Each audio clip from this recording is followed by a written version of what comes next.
मैं doctor R के पुरोहित आज के व्याख्यान में मैकियावेली पर हम चर्चा करेंगे। आपका स्वागत है। प्राचीन यूनान में प्लेटो अरस्तु की बाद और ऐसा कोई दार्शनिक उत्पन्न नहीं हुआ जो प्लेटो और अरस्तु के द्वारा स्थापित ज्ञान की परंपरा को आगे बढ़ाए रखने में सक्षम होता। तो प्राचीन यूनान में हम मूलतः दो दार्शनिकों के विचारों का अध्ययन कर पाते हैं। एक है प्लेटो, दूसरा अरस्तु। दोनों अपने अपने स्थान पर सर्वोच्च हैं और उस ऊंचाई तक आज तक कोई दूसरा विचारक पहुंच नहीं पाया। अरस्तु का शिष्य सिकंदर था, लेकिन सिकंदर दार्शनिक नहीं था, वह व्यापारिक राजनीति का एक व्यक्ति था। तो अरस्तु की मृत्यु के बाद यह ज्ञान की परंपरा प्राचीन यूनान में समाप्त हो गई। इसके बाद रोमन साम्राज्य का उदय हुआ। रोम एक नगर राज्य था और नगर राज्य के होने के बावजूद उसने अपने धीरे धीरे करके सीमाओं का विस्तार करना प्रारंभ किया और कुछ वर्षों में रोमन साम्राज्य की जो स्थापना हुई उसमें पूरा यूरोप और अफ्रीका का भी एक भाग उसमें सम्मिलित हो गया। आगे चल करके जब ईसाई धर्म की स्थापना हुई तो रोमन साम्राज्य ने भी ईसाई धर्म को स्वीकार कर लिया और इसलिए उसका नाम दिया गया पवित्र रोमन साम्राज्य, होली रोमन एम्पायर। यह स्थिति लगभग 450 ईस्वी तक चली। रोमन साम्राज्य का पतन हुआ और जहां से वह शुरू हुआ था, जहां से वह चला था, वहीं पर वापस आकर के समाप्त हो गया। मतलब रोम एक नगर राज्य था। उसने साम्राज्य की स्थापना की, यूरोप के बहुत बड़े भाग पर उसने अपना अधिकार किया। आखिर में जब रोमन साम्राज्य का पतन हुआ तो फिर से रोम एक नगर राज्य के रूप में सीमित होकर के रह गया। इसके बाद लगभग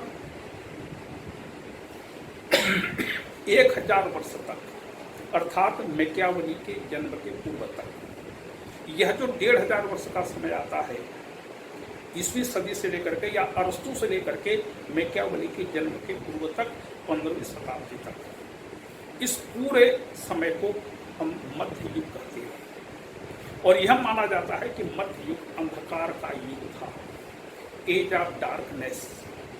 इसका अर्थ यह है कि इन 1500 वर्षों में किसी प्रकार के राजनीतिक विचारों का प्रतिपादन नहीं हुआ। तो क्या हुआ? यहाँ पर भले ही राजनीतिक विचारों का प्रतिपादन हुआ, थोड़ा बहुत हुआ, लेकिन जो भी विचार प्रतिपादित किए गए ये सब धर्म से अनुप्राणित थे। धर्मयुक्त राजनीतिक विचारों का प्रतिपादन किया गया। इस पूरे 1500 वर्ष की अवधि में चर्च और राजा के बीच निरंतर संघर्ष की स्थिति बनी रही। चर्च का, पोप का यह सोचना था कि धर्म राज्य में सबसे बड़ा होता है, इसलिए पोप का ही वर्चस्व स्थापित होना चाहिए। दूसरी तरफ राजा का यह सोचना था कि राजा होता है, वह राज्य का सर्वे सर्वा होता है, धर्म राज्य के अधीन होता है। तो इस युग में जितने भी विचारक आए, इन सभी विचारकों ने या तो धर्म का पक्ष लिया अथवा राज्य का पक्ष लिया और कोई भी ऐसा विचारक नहीं आया जो केवल राजनीतिक विचारों का प्रतिपादन कर सकता। निरंतर संघर्ष की स्थिति बनी रही, दोनों के बीच वर्चस्व की लड़ाई चलती रही। फिर इस बीच दो तलवारों का सिद्धांत प्रतिपादित हुआ। दो तलवारों का सिद्धांत, पोप का यह कहना था कि ईश्वर ने उसे दो तलवारें दी, एक धार्मिक तलवार, दूसरा राजनीतिक तलवार। पोप ने धर्म का तलवार अपने पास रखा और राजनीतिक तलवार राजा को दे दिया। और यदि पोप ने तलवार राजा को दिया है तो पोप को यह अधिकार है कि वह उस राजनीतिक तलवार को राजा से वापस ले सके। तात्पर्य यह है कि राजा अधीन होता है और पोप और धर्म चर्च सर्वे सर्वा होता है। इसे दो तलवारों का सिद्धांत कहते हैं। इसी प्रकार से परिषदीय आंदोलन चला। परिषदीय आंदोलन का मूल उद्देश्य यह था कि पोप और धार्मिक जो चर्च संस्थाएं थी ये इतनी अधिक भ्रष्टाचार में, अनैतिकता में इतनी ज़्यादा डूब गई कि सर्वत्र अव्यवस्था, अराजकता बढ़ने लगी। तो धर्म और चर्च में चल रहे अनियमितताओं को, अनैतिकता को, भ्रष्टाचार को दूर करने के लिए कुछ लोगों ने एक आंदोलन चलाया और यह कहा कि धर्म और चर्च की पूरी शक्ति एक पोप में न रह करके एक ऐसे परिषद में स्थापित की जाए जो परिषद चर्च और धर्म के बारे में अंतिम निर्णय ले सके। लेकिन यह परिषदीय आंदोलन भी अधिक दिन नहीं चला। इस बीच मैकियावेली के जन्म के पहले खुद मैकियावेली की मातृभूमि में एक आंदोलन चला जिसे कि पुनर्जागरण आंदोलन कहते हैं। पुनर्जागरण आंदोलन का उद्देश्य था कि अभी तक लोग धर्म और चर्च के बारे में, राज्य के बारे में, जीवन के बारे में सोचते रहते हैं, यह लोक के बारे में नहीं सोचते, परलोक के बारे में सोचते हैं। यह गलत है। ईश्वर पर आप सोचना कम करिए और मनुष्य पर अपना ध्यान केंद्रित करिए। मनुष्य ही सभी चीजों का मापदंड है। पाप, पुण्य आदि ये सब चीजें परलोक की ओर ले जाती हैं, इसलिए इन पर न विचार करके एक अच्छा मनुष्य बनिए, एक अच्छा इंसान बनिए। और इस प्रकार से यह एक पुनर्जागरण आंदोलन चला और लोगों को यह प्रेरित किया गया कि वे धर्म और चर्च के बारे में कम सोचें, अपने इस जीवन के लिए सोचें, अपने इस जीवन को अच्छा बनाने का प्रयास करें। ये है अरस्तु के बाद से लेकर के मैकियावेली के पूर्व तक की एक संक्षिप्त कहानी जिसे अभी हमने आपके सामने प्रस्तुत की है। 1469 में इटली के फ्लोरेंस नामक राज्य में मैकियावेली का जन्म हुआ। उसे बहुत जल्दी नौकरी मिली। एक संपन्न परिवार में उसका जन्म हुआ था। उसे बहुत जल्दी अच्छी नौकरी मिल गई। विदेश विभाग में क्लर्क की नौकरी मिली और अपनी योग्यता और बुद्धिमत्ता के बल पर उसने 4 वर्ष के अंदर वह विदेश विभाग में द्वितीय स्तर का अधिकारी तक प्रमोट होकर के पहुंच गया। उसके बाद वह अपने जीवन में लगभग 12-15 वर्षों तक विभिन्न देशों में वह राजदूत के पर भी रहा, राजदूत के पद पर रहा। राजदूत के पद पर रहते हुए उसने राजनीतिक षड्यंत्रों का ज्ञान प्राप्त किया। उस जमाने में राजा महाराजा, राजा सम्राट जो जिस प्रकार से षड्यंत्र किया करते थे, अनेक प्रकार की खेल खेला करते थे, दूसरे को हानि पहुंचाने के लिए जो क्रियाकर्म करते थे, इन सबों के बारे में उसको जानकारी हुई और वह एक पक्का कूटनीतिज्ञ बन गया।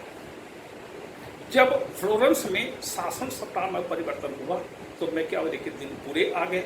उसको जेल में डाल दिया गया। जेल में डालने के बाद जब उसके मित्रों ने थोड़ा सा अप्रोच किया तो उसे इस शर्त पर रिहा किया गया कि वह आगे चल करके किसी सार्वजनिक जीवन में भाग नहीं लेगा। तो उसने अपना अंतिम समय अपने फार्म हाउस में बिताया और इसी फार्म हाउस में रहते हुए उसने 2 पुस्तकों का लेखन किया। एक है द प्रिंस और दूसरा है डिस्कोर्सेस ऑन लिविंग। ये उसकी दो प्रसिद्ध पुस्तकें हैं जो राजनीति विज्ञान के लिए एक बहुत ही महत्वपूर्ण मैकियावेली की देन मानी जाती है। और इस प्रकार से फार्म हाउस में रहते हुए मैकियावेली की मृत्यु हुई। ये मैकियावेली का संक्षिप्त जीवन परिचय है। मैकियावेली को 2 अलग अलग नामों से संबोधित किया जाता है, उसको उपमा दी जाती है। एक, मैकियावेली अपने युग का शिशु था। डेनिंग कहते हैं कि वह फ्लोरेंस वासी मैकियावेली सच्चे अर्थों में अपने युग का शिशु था। और यही डेनिंग आगे चल करके कहते हैं कि मैकियावेली आधुनिक युग का जनक था। तो पहले देखें मैकियावेली अपने युग का शिशु था, कैसे था। युग का शिशु होने का अर्थ क्या है? युग का शिशु होने का अर्थ यह है कि व्यक्ति पर परिस्थितियों का प्रभाव पड़ता है और उन्हीं परिस्थितियों में रहते हुए वह अपना एक मन बनाता है। जैसा उसका मन होगा, जैसा उसके मन में विचार आएंगे, उन विचारों के अनुरूप व्यवहार करता है।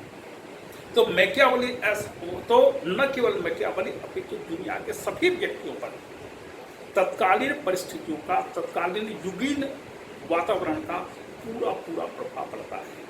लेकिन यह प्रभाव मैकियावेली पर सबसे ज्यादा पड़ा था, इसलिए मैकियावेली को अपने युग का शिशु कहते हैं। क्योंकि मैकियावेली की स्थिति आप बोलचाल की भाषा में यह सोच सकते हैं, यह कह सकते हैं कि मैकियावेली एक कूपमंडूक था।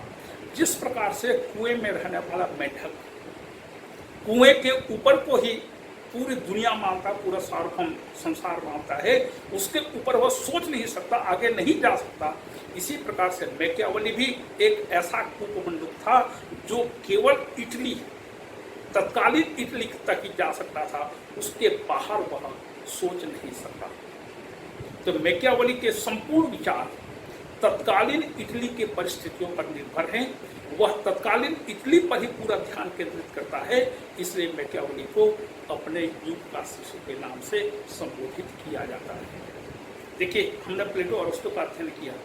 प्लेटो और अरस्तु के विचारों में ऐसे दसों विचार हैं जो तत्कालीन यूनान से संबंधित हैं और जिसको इस युग में लागू नहीं किया जा सकता, उसको क्रियान्वित नहीं किया जा सकता। लेकिन प्लेटो और अरस्तु के विचारों में ऐसे 50 विचार हैं जो आज के जमाने में भी उपयुक्त हैं और बिल्कुल प्रासंगिक हैं।